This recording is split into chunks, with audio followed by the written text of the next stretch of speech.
Beloved FreeMelons, welcome back to the show. Thank you so much for joining me on the FreeMelon Society. I'm Eli, and today we are going to be going through 7 signs that you thought were normal that are really your body telling you that you're sick, okay? So let's not waste any time and let's jump right to it. Number 1, skin blemishes or skin conditions of any kind. What is your skin? Your skin is the largest organ of your body, covers the entire surface area of your body. Its prime function is temperature regulation. However, it does have a secondary function. It has many functions, but it has a secondary function of detoxification of the body. Skin blemishes are eruptions of waste material from the body that the body could not eliminate by conventional means of elimination.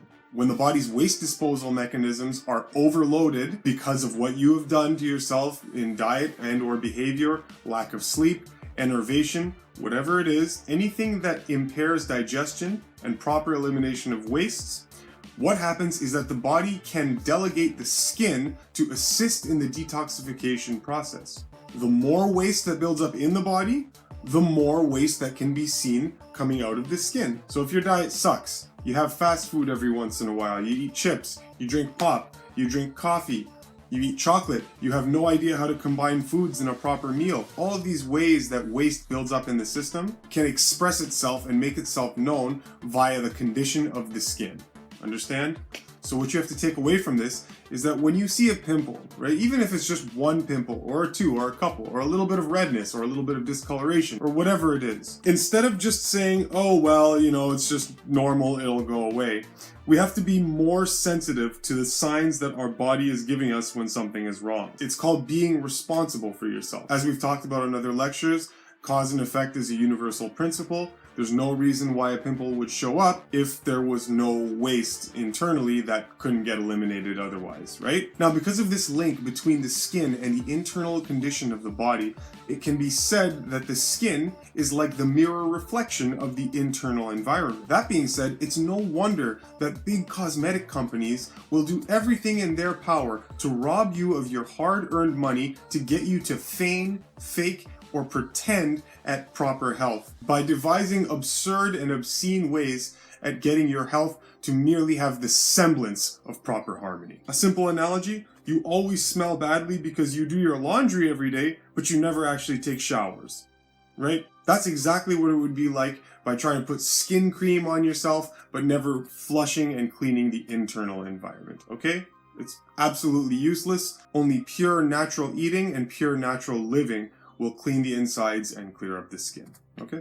Number 2, gas. Something that for some reason kids find very funny. I don't know, I never found it very funny. I thought it was always just, you know, something that happens that's kind of gross. I just never understood the mechanism behind it. If you're gonna take away anything from this, I want you to understand that gas is not a normal byproduct of digestion, or at least it doesn't have to be. Eating does not automatically entail gas. Gas is a product of fermentation, and fermentation is what happens when things are not broken down and not digested properly and they begin to rot in the system.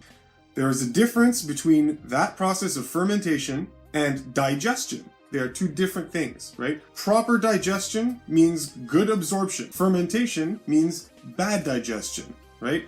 Rotting, waste products, acids building up, okay? When those byproducts of fermentation build up, gases are formed and of course they're released. So if you're the average person that, you know, has the beer, has the pizza, you know, a couple of chips, and you just treat your body like an amusement park, just let one go and, you know, it smells bad and your friends laugh, ha ha ha. This is one of the ways nature tells you that you are sick internally. And nature constantly sends us these messages with gas, constant gas, but you never listen. And we just don't have the knowledge to understand this is a warning sign telling you that you are doing something incorrect with what you put into your system. So that one's very important. Having lots of gas and having smelly gas, it's not funny, and it also has nothing to do with good digestion or normal digestion, okay? You eat a meal, it doesn't mean you have to have gas, but you will if you eat like an idiot. Number 3, body odor. Body odor is very much related to number 2, gas, and it's also related to a couple of the other ones that we're going to be tackling. Consider this. Nature uses offensive odor to convey a message to you. If you're walking in the forest and you see a dead animal or something, what does it smell like? It smells like crap, or it smells badly. And that smell is indicative of the rotting process that the carcass is going through. Let's say you stumble upon some dog crap, cat crap, or moose crap, right? Does it smell nice? Does it smell like a mango? Does it smell like a papaya? No, it smells like crap. It smells like garbage, right? That's because the process of decay and the smell go hand in hand together. One denotes the other.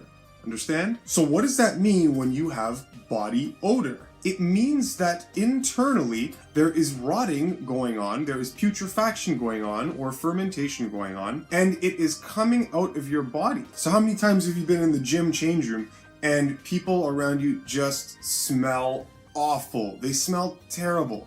Why? Because when exercise stimulates the body to generate more heat and the skin starts temperature regulating by releasing water and releasing toxins and poisons, those poisons come out, they make themselves known, and they stink. Smelling badly after a workout, again, like the other conditions, does not have to be normal. You can go to the gym and you can sweat and not smell badly if you are a clean eater and a clean liver. You understand? Get these ideas out of your head that this is just something normal that happens when you start exercising. No, you don't have to smell like crap when you're exercising, but you will if you do not understand proper human eating and proper human living.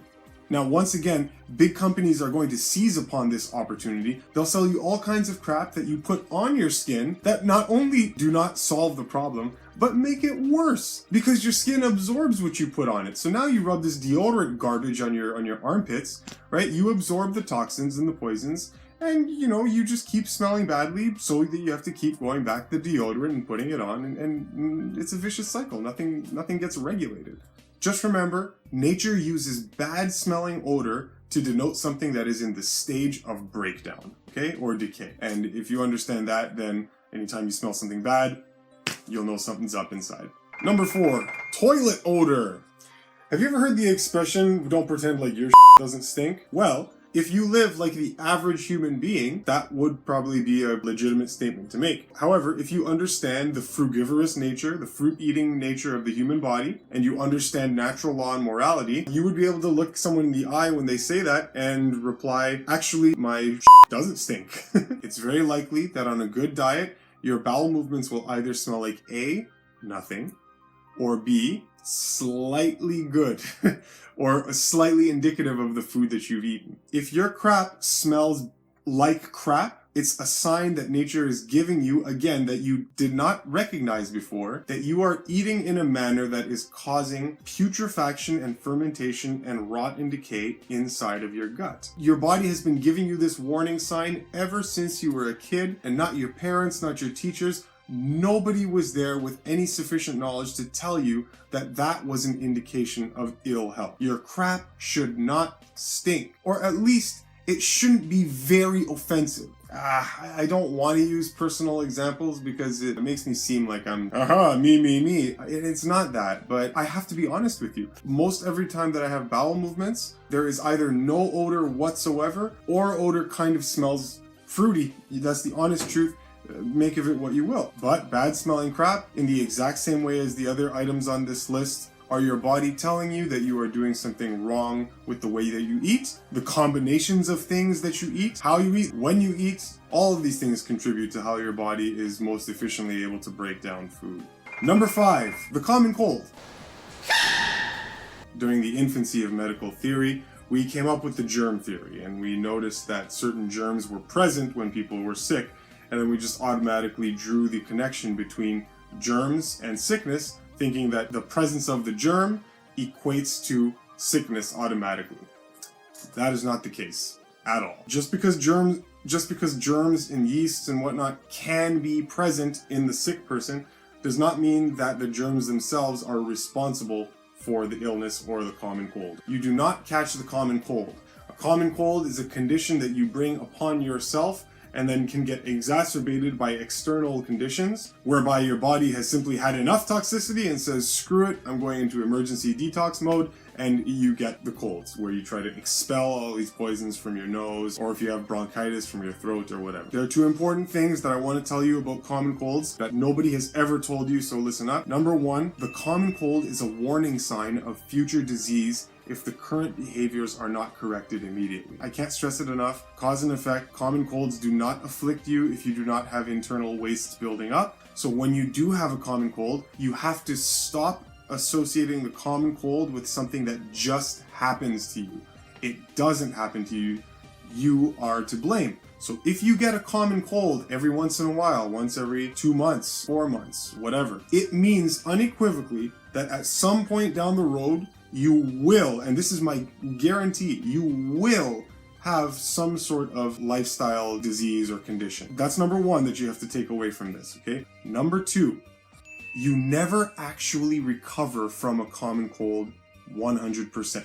Okay? Don't get scared. It's not that you can't recover 100%, but you don't recover 100% if you do not detoxify your body after the cold. So what does that mean? You get sick, a week later you start to recover and you feel better, and then you go back to the way that you were eating and living prior to the cold. Your body will not have enough vital force and vital energy to have rehabilitated you most efficiently. Meaning that a lot of the poisons and toxins that were eliminated in the cold, not all of them were able to get expunged from the system. It only brings the amount of waste down enough so that you can function. And then it just hovers there on baseline until you pollute yourself again and then you get another cold. Feeling better does not mean that you have healed. So you need to go on a detoxification, natural lifestyle regime to actually get rid of those poisons. What does that mean? It means you need to give up all the silly foods that we eat. Heavy starches combined with other heavy starches, meats and dairies and stimulants, coffees, chocolates, bad mixtures of foods, fruits with starches, proteins with fruits. But just understand that recovering from a common cold does not mean that you recovered. You have to actively detox if you want to recover completely from a common cold. Please don't forget that. Common cold is not normal. You don't have to have them ever in your life. And if you do have a common cold, you need to actively detox and cleanse yourself before you're actually cured. Cold viruses can pass through these tubes and cavities to cause the symptoms of a cold. Cold viruses grow in soft, warm surfaces, such as your nose. Infection with a cold virus. The cold is caused by a class of virus called It is not cold weather that causes a cold. It's the fact that cold weather causes people to congregate together indoors. Number 6.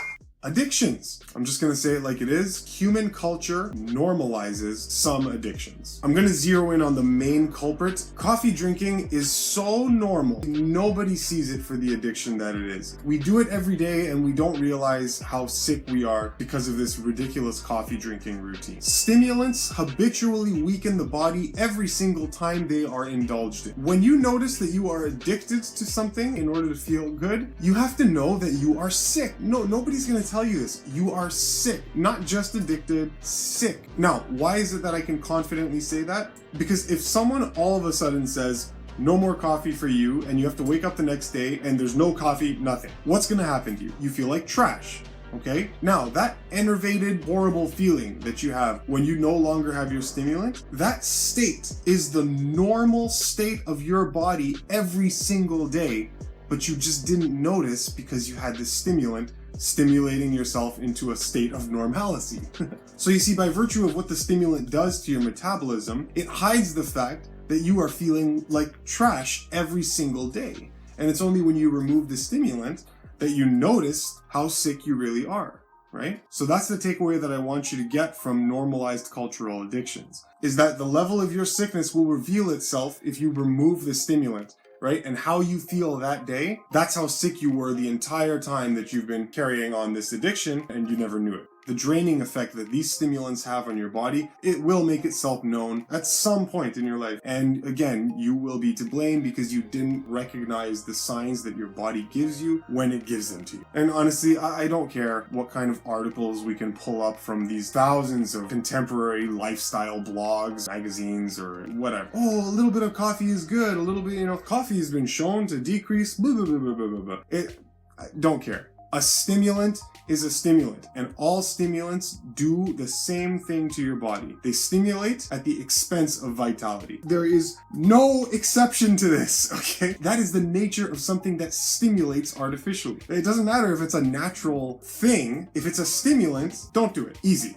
Done. And last but not least, sweating. Oh man, sweating. Is sweating a normal, natural thing for the body to do? Yes, of course it is. However, the degree and amount that you do sweat is largely dictated by the amount of impurities in your system that your body wants to get rid of. You see, because water is such a fantastic solvent for poisons, when you take in too much material that creates acid waste and toxins in the body, your body in its natural intelligence will demand and crave water so that it can act as a solvent in order to assist in the process of digestion and elimination. If what you eat does not create these acid wastes, your body will have no need to send as urgent a message to you to drink more water. You will just be pleasantly self-sustained throughout the day without having incredible thirst.